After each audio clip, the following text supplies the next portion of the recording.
बाबिल, मैं आपको एक कहानी सुनाना चाहता हूँ। यस। आज से 6 बरस पहले जब हमने इस सिलसिले की शुरुआत की थी जिसका नाम लल्लन टॉप है, तो जो सबसे पहली हस्ती, तब हमारे पास कैमरे नहीं थे, माइक नहीं थे, कोई इस तरह का इरादा भी नहीं था बाबिल कि हम लोग कभी वेबसाइट या टेक्स्ट से वीडियो की दुनिया में दाखिल होंगे। हम एक ख्याल थे जो हर्फ के ज़रिए, शब्द के ज़रिए अपने हिस्से का बयान दर्ज करा रहे थे। एक रोज़ हमें खबर मिली कि जिस इंडिया टुडे ग्रुप की बिल्डिंग से हम ऑपरेट करते हैं, वहाँ एक कमाल के एक्टर आए हैं। ऐसे एक्टर आए हैं जिनकी एक फिल्म पर हम लोग जेएनयू में क्विज खेला करते थे। फिल्म का नाम हासिल, और एक्टर का नाम इरफान भाई। हमें खबर मिली, फिल्म मदारी का प्रमोशन चल रहा था। जिन लोगों को शूट का अंदाज़ा नहीं उनको बता देता हूं, वैसे भी मैं आपको सब बताता हूं। आप मेरे परिवार का हिस्सा हैं, आप मेरी ताकत है, मेरा मान है।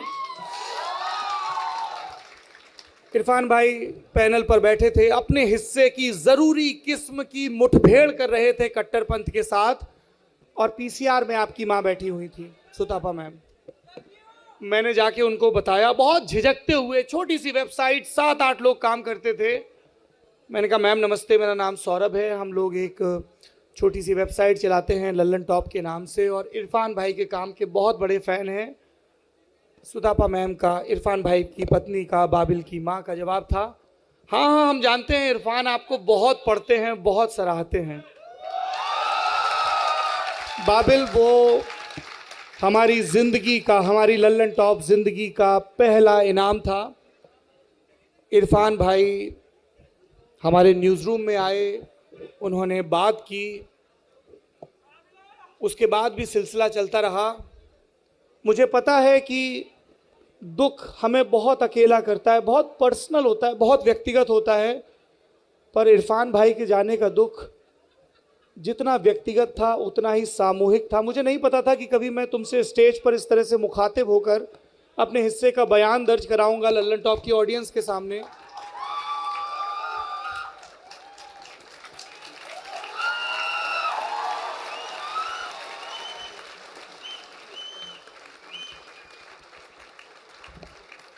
एक व्यक्तिगत बात और बता देता हूं, हम जर्नलिस्ट को यह सिखाया जाता है कि आपको कभी अपने इमोशंस कैरी नहीं करने, आपको बहुत ऑब्जेक्टिव रहना है। कभी आपको अपने हिस्से की हंसी और खुशी और आंसू जाहिर नहीं करने हैं।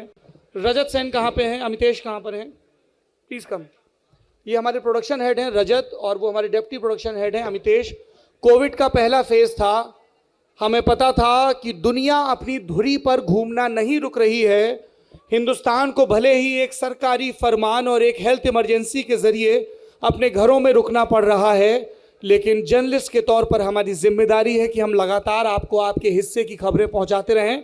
मेरे घर में एक स्टूडियो लगा था, इस दौरान मैं सिर्फ 2 दफ़ा रोया। पहली दफ़ा तब जब मुझे पता चला कि कोविड के चलते मेरे चाचा जी का देहांत हो गया, जो मुझसे कई बरस नाराज़ रहे, क्योंकि उनके हिसाब से मैंने एक पाप किया था, और मेरा पाप ये था कि मैंने अपनी मर्ज़ी की लड़की से अंतरजातीय विवाह किया था। पर कहानी यहाँ ख़त्म नहीं होती है, संभावनाएं कौमा के बाद जिंदा होती हैं। अपने आखिरी दिनों में उन्होंने मुझे माफ़ कर दिया था, और अस्पताल के बिस्तर से व्हाट्सएप पर मैसेज भेजा करते थे कि तुम बहुत अच्छा काम कर रहे हो और मुझे बहुत गर्व है।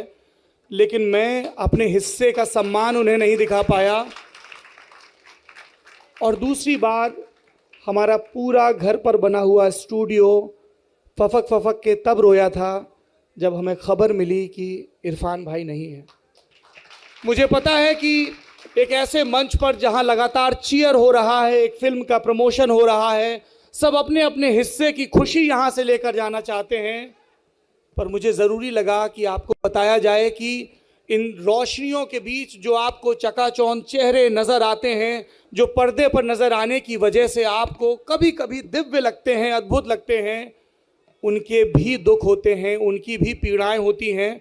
और जब जीशा के आखिरी सवाल पर बाबिल ने लोकप्रियता के सारे तौर तरीकों और मुहावरों को किनारे रखकर अपने भीतर के सात्विक गुस्से के साथ ये कहा कि मुझे इस डेब्यू शब्द से परहेज है, तो मुझे लगा कि मेरे हिस्से के इरफान भाई अभी मौजूद हैं। Thank you so much.